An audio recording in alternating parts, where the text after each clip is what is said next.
I'm going to extend the affirmative case in two ways. First of all, I'm going to talk about the political implication and the symbolic implication of a presidential meeting, how it is different from just a normal, on a meeting on a diplomatic level. But second of all, I'm going to talk about how this harms the U.S. Diplomatic party on a more general level. But before that, a number of responses.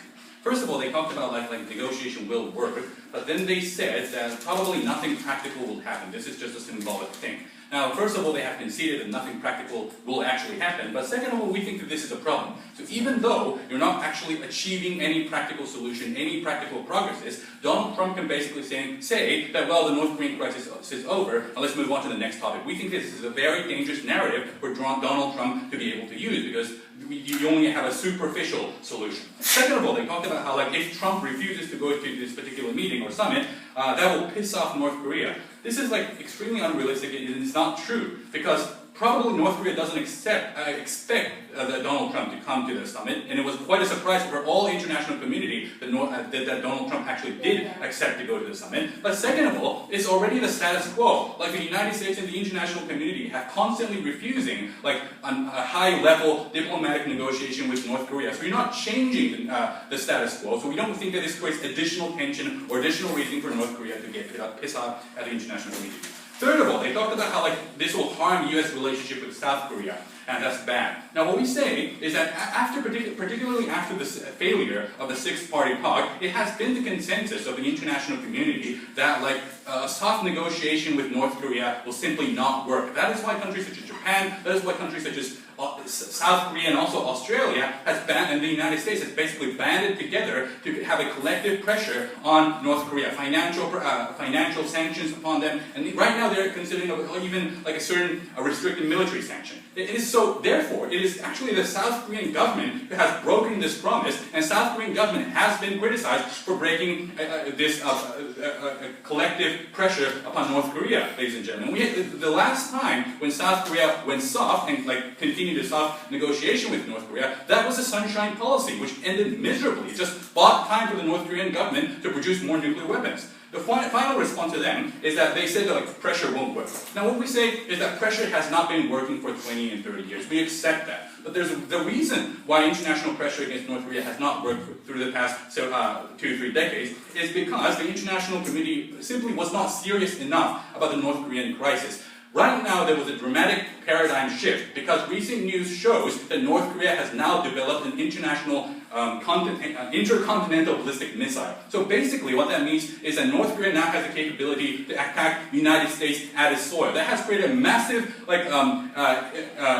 interest among the United States diplomacy, which was not seen in the past 2 or 3 decades. So right now, what you see in the United States politics is a serious talk about considering a regulated military strike against base in North Korea. So we think the degree of pressure there is completely different. As a consequence of that, this has also changed the incentive and the dynamic of how the Chinese government. The Chinese government knew that the United States previously was not serious enough. Now that North Korea has an ICBM, China knows that the United States is going to take this issue seriously.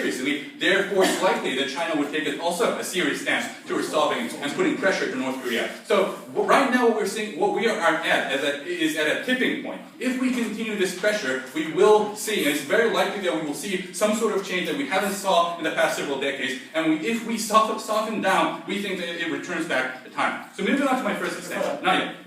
The political implication of a presidential meeting. Ladies and gentlemen, presidential meeting, the purpose of a presidential meeting is not just of a practical one. It's not just of seeking practical solutions, ladies and gentlemen. We think that a presidential meeting, a meeting by a head of state, sends a very special, unique political message to the international community. It basically says that your head of state is at the same pedestal, and the same level of the head of state of the country that you're basically negotiating. We think this is very dangerous because what you're basically saying is that Donald Trump, we accept he's crazy, but he's basically a democratic elected leader of the United States, is at the same level of a tyrannical dictator who kills his own citizens, who have been shooting rockets at South Korea, and who has constantly created chaos amongst the international community. As a consequence of that, we think this is, first of all, principally wrong, ladies and gentlemen, because you're basically putting the same pedestal.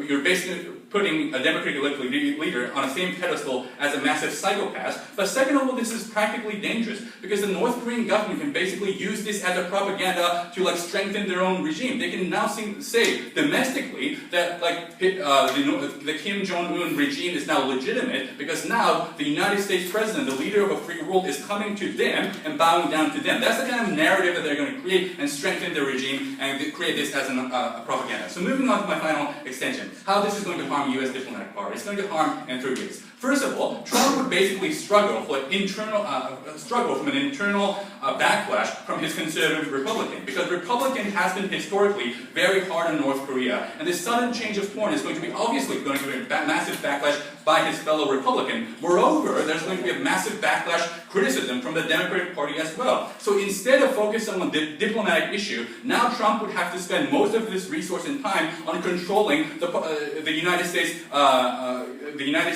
politics, ladies and gentlemen. We think that's extremely harmful. But the second of all, even if we can somehow achieve any meaningful solution, which we don't think, we think this creates a very dangerous precedent to other rogue states. It basically sends a message that if you remain stubborn enough and continue to isolate yourself from the rest of the international community, someday the United States or the international community would be kind enough and soften and approach you and negotiate with you. It sends a very dangerous message to countries such as Iran, who we need to continue putting pressures on, and we think that's very dangerous. But the third and final reason why this harms the U.S. diplomatic power is because it basically destroys the trust that we have with surrounding countries, including Japan and Australia. As I mentioned before, the United States has basically collaborated with countries such as Japan, Australia, and also South Korea to put pressures on North Korea. So Prime Minister Abe and other head of states of those countries have been constantly refusing any negotiation with North Korea on a high-level basis. What happens is if Trump goes to the summit and basically breaks that promises, the United States diplomacy would also get distrusted by other countries such as Japan and Australia. It would be very difficult for the United States to then get